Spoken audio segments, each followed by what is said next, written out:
অনেকের মনেই এই প্রশ্ন আসে যে তাদের সম্পর্কে ফাটল কেন ধরছে, সামনের মানুষটি কেন তাকে ইগনোর করছে বা গুরুত্ব দিচ্ছে না।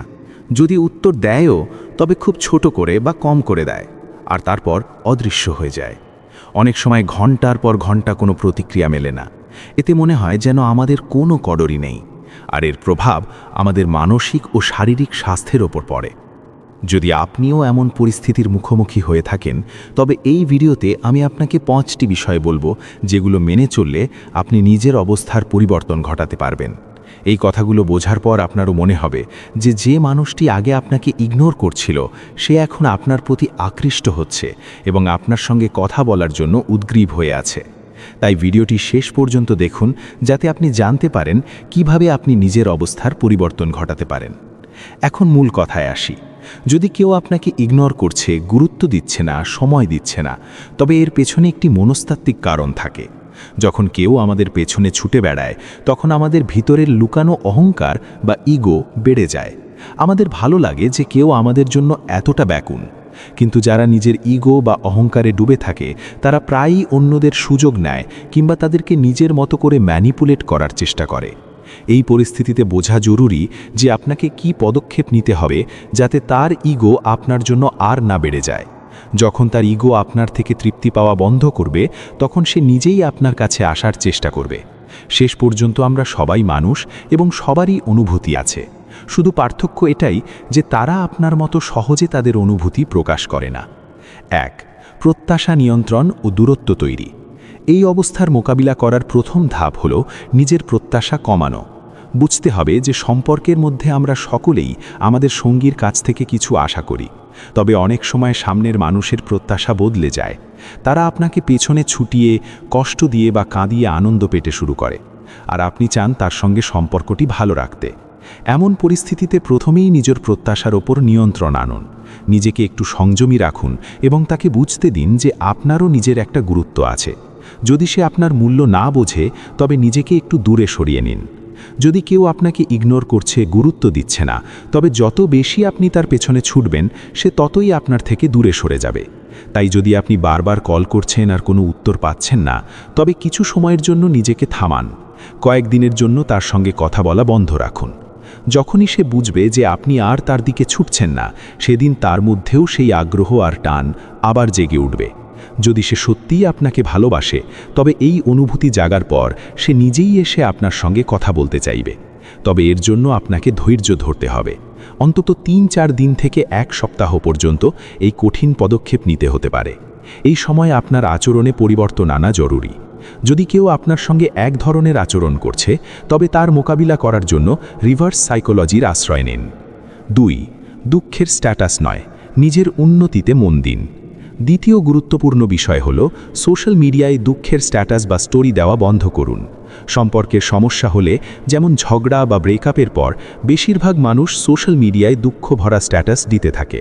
কিন্তু যখন আপনি এমন স্ট্যাটাস দেন বা নিজের কষ্ট প্রকাশ করেন, তখন সামনের ব্যক্তির অহংকার আরও বেড়ে যায়। তার মনে হয় আপনি তাকে ছাড়া ভেঙে পড়েছেন, তার অভাবে কষ্ট পাচ্ছেন এবং আপনার জীবনে তার এত গুরুত্ব যে তাকে ছাড়া আপনি থাকতে পারছেন না। এই পরিস্থিতি সামলানোর সেরা উপায় হল এই সময়টাকে নিজের জীবন আর নিজের দক্ষতা উন্নত করার জন্য কাজে লাগানো। সম্পর্কের জন্য সময় দেওয়া ঠিক, কিন্তু যখন পরিস্থিতি খারাপ হতে থাকে আর কথা বন্ধ হয়ে যায়, তখন সেই সময়টাকে নিজের ব্যক্তিগত উন্নতি আর বিকাশের জন্য কাজে লাগান। শুরুতে এটা কঠিন লাগতে পারে, কিন্তু এটা খুবই জরুরি। এতে সামনের মানুষটির মনে হবে যে আপনি তাকে ছাড়াও ভালোভাবে থাকতে পারেন। বরং আপনি যদি নিজের জীবনের সুখ আর সন্তুষ্টির দিকে মনোযোগ দেন, তবে তার মনে ধাক্কা লাগবে। আপনি যখন দুঃখের বদলে আনন্দ আর সফলতার সঙ্গে যুক্ত জিনিস শেয়ার করতে শুরু করবেন, তখন তাদের মনে হবে যে আপনি তার হাতের মুঠো থেকে ফসকে যাচ্ছেন, আর এই ভাবনাই তাকে আপনাকে হারানোর ভয়, ফিয়ার অফ লস অনুভব করাবে। তাই নিজেকে সংযমে রাখুন আর নিজের জীবনের সুখ আর সন্তুষ্টি খুঁজে নিন। 3. অতিরিক্ত গুরুত্ব দেওয়া বন্ধ করুন, মর্যাদার ভারসাম্য রাখুন। তৃতীয় গুরুত্বপূর্ণ বিষয় হল সামনের মানুষটিকে অতিরিক্ত গুরুত্ব দেওয়া বন্ধ করুন। এর মানে এই নয় যে আপনি তাকে অপমান করবেন বা অসম্মান করবেন, বরং যতটা সম্মান সে আপনাকে দেয়, আপনিও তাকে ততটাই দিন। সম্পর্ক এমন হওয়া উচিত নয় যে আপনি তাকে রাজার মতো স্থান দিচ্ছেন আর সে আপনার সাথে দাসের মতো আচরণ করছে। সম্পর্কে ভারসাম্য থাকা খুবই জরুরি এবং সেটি দুই দিক থেকেই হওয়া উচিত। যদি একা আপনি সব পরিশ্রম করেন আর সামনের দিক থেকে কোনো সাড়া না আসে, তবে সেই সম্পর্ক টেকসই নয়। যদি সামনের মানুষটি আপনাকে ইগনোর করে আর আপনি তবুও তাকে এমন গুরুত্ব দেন যার সে যোগ্য নয়, তবে আপনাকে কিছুটা থামতে হবে। নিজেকে কখনোই তার চোখে ছোট করবেন না, কারণ সম্পর্কে কেউ বড় বা ছোট নয়, উভয়েরই সমান অধিকার থাকে।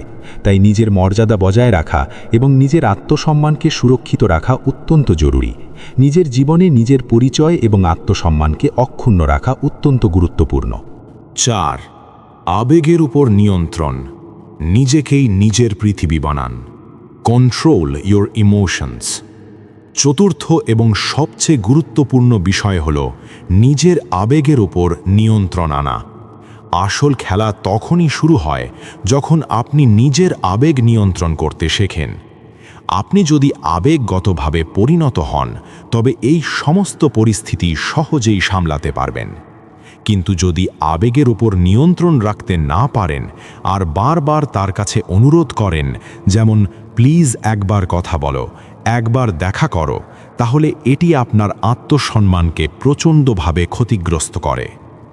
আপনি যখন নিজেকে এতটা নিচে নামিয়ে ফেলেন, তখন সামনের মানুষের অহংকার আরও বেড়ে যায় এবং সে ভাবে যে আপনি তাকে ছাড়া কিছুই নন।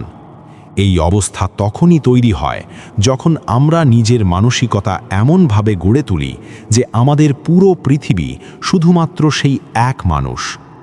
আপনি যদি নিজের সব সম্পর্ক ছিন্ন করে কেবল এক ব্যক্তির উপর নির্ভরশীল হয়ে যান, তবে তার উপস্থিতি আপনার কাছে পৃথিবী হয়ে দাঁড়ায়। কিন্তু যখন সেই মানুষটি চলে যায়, তখন আপনার পুরো পৃথিবী ভেঙে পড়ে। এর থেকে বাঁচার জন্য নিজের পৃথিবীকে ভাগ করে রাখুন। মনে রাখবেন, আপনার পৃথিবী শুধু সেই এক মানুষ নয়, এতে আপনার বাবা মা, ভাই বোন, বন্ধু এবং অন্যান্য আপনজনও আছেন। যদি একটি অংশ চলে যায়, তবুও আপনার কাছে অন্য মানুষ আছে যারা আপনার খেয়াল রাখে এবং আপনাকে সহায়তা করতে পারে। ভালোবাসলে কখনো কখনো মাথা নত করা কোনো ভুল নয়, কিন্তু যদি বারবার শুধু আপনিই নত হন এবং সামনের মানুষটি আপনাকে দাসের মতো ব্যবহার করে, তবে এটি একেবারেই ঠিক নয়। এই রকম পরিস্থিতিতে মাথা নোয়ানো বন্ধ করুন। 5. সেলফ লাভ ও সেলফ কেয়ার। আপনার গুরুত্ব সবার আগে। Prioritise self worth. পঞ্চম এবং শেষ বিষয় হল নিজের যত্ন নেওয়া, অর্থাৎ সেলফ লাভ এবং সেলফ কেয়ার। নিজের সঙ্গে ভালোবাসা করতে শিখুন, নিজের কল্যাণের খেয়াল রাখুন। আপনি নিজেই গুরুত্বপূর্ণ এবং আপনার জীবনে যারা আছেন তারা আপনার জন্যই আছেন, কারণ আপনি আছেন। আপনি যদি নিজের কদর না করেন, তবে কেউই আপনার কদর করবে না। কোনো মানুষ এতটা গুরুত্বপূর্ণ নয় যে তার কারণে আপনি নিজের মূল্যবোধকে কমিয়ে ফেলবেন। মানুষকে আমরা ততটাই গুরুত্ব দিই যতটা আমরা তাদের দিতে চাই।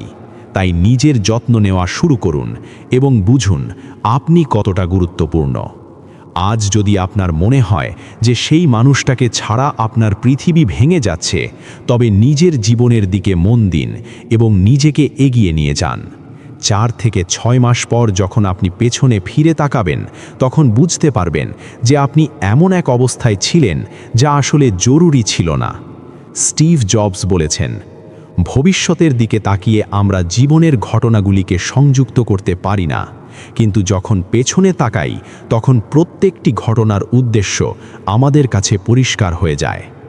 আপনি যদি নিজের উপর কাজ করেন, নিজের যত্ন নেন এবং নিজের উন্নতির দিকে মনোযোগ দেন, তবে আপনি এক অসাধারণ মানুষ হয়ে উঠতে পারেন।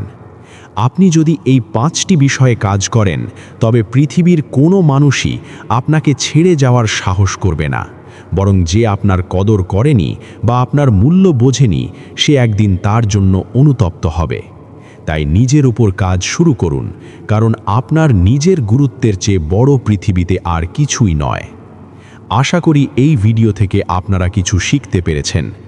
এ ধরনের আরও ভিডিওর জন্যে আমাদের সাথে থাকুন, আর আপনার রিলেশনশিপের ব্যাপারে কোনো প্রশ্ন থাকলে কমেন্টে লিখুন। আমি প্রত্যেকটি কমেন্ট পড়ি ও সঠিক সমাধান দেওয়ার চেষ্টা করি। দেখা হচ্ছে পরের ভিডিওতে। ততক্ষণ নিজের খেয়াল রাখুন, ভালো থাকুন। ধন্যবাদ।